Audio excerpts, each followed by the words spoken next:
What's going on, guys? Welcome back. I wanted to give you a quick update on the car so that when you see it in the future, you're not like blown away by some progress that has been made. So first of all, there are several things that need done in order to get this car back on the road, not the least of which is getting the engine rebuilt or fixed. I know I at least have bent valves. There's a whole video on that. Don't mind that. That's my pressure washer. There's a whole video on that. If you check out the channel update, I go through the whole car. But aside from the engine work, I also need pads and rotors. I'll take care of that. I need my calipers re-powder coated. I'm leaning towards doing it myself again. I'll take care of that. And I'm going to update the interior. You'll see that. But today, what I'm going to work on, and not just today, the next several days, next several weeks, is taking care of this horrible wrap. This wrap has let go. It's dying, and I have two ways that I'm going to remove this. So it's going to probably take me several days to a week or two or whatever. I'm just going to work on it as I have time, and then it's going to eventually be re-wrapped. My paint is already screwed up. It's done. That's why I wrapped it in the first place.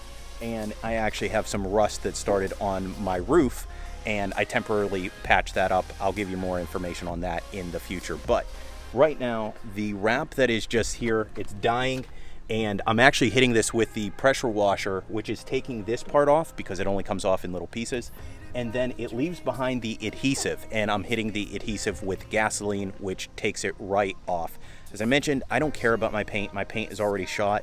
Whenever I wrap this car, in addition to it being shot, it was already like 5 different shades of World Rally Blue because of the history of this car. But as I've said in other videos, I am not selling this car. I'm not getting rid of it. We are bringing this Aurora, this car, back from the grave. We're going to bring it back to life, and it is going to maybe be my daily driver, maybe not be my daily driver, but I miss it, and we're going to get back on the road. That's what I have for you today. I wanted to give you this update so that when you see it in the future and half of the wrap is gone, you're not like, what the heck just happened? But I'm going to hit that today. I'm going to hit these wheels a little bit, just see what comes off and how that goes. But that's what I have. I know it's not the most exciting update, but I need to fill you guys in on it so you know what's going on with the car.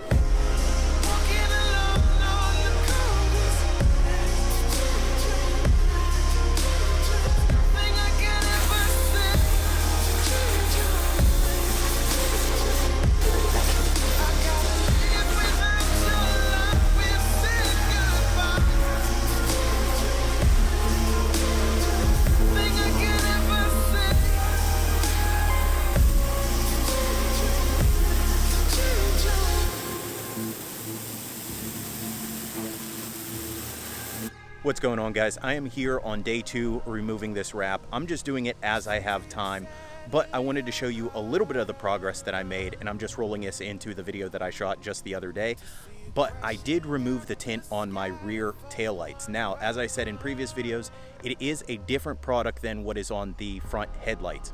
After looking at my front headlights, I'm basically, as far as I could tell, I'm going to have to refinish them completely, like sand it off, buff it out, polish them, that whole thing. The tail lights, it's a different product. It's a much better product. It was more of a pain to install. I will say that it was a wet application where the headlight tint was dry and it just has the air release like your regular car wrap does. The rear tail lights did not have that. It was a wet application. I had to use the heat gun and stretch it more, and it was more of a pain, but it peeled off in one piece basically for the whole tail lights. I just need to hit it with some Goo Gone or whatever to get some remaining adhesive, but it was a whole different experience, a totally different experience, night and day difference. So I definitely recommend using what I used on my taillights instead of the stuff on the headlights. Now, had I removed the headlight tint earlier, I'm sure it would have come off much easier. But again, in my opinion, I feel like that should not be an issue. Whatever they're using, in my opinion, is not as high quality as the product I used for my taillights. So as you can tell, I was able to remove it in one piece with one hand while I held my camera and filmed, which shows how easily it was removed. Obviously, that's not an option for the headlights. When I redo my headlights, I'm going to show you how I do that.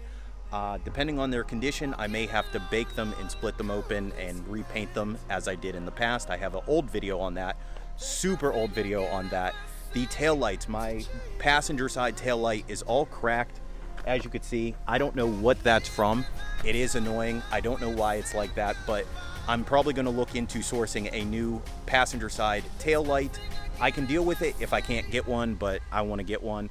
And other than that, the rest of this wrap is going to come off, and there are some other things, but I'll make videos for that to keep you guys posted as that comes.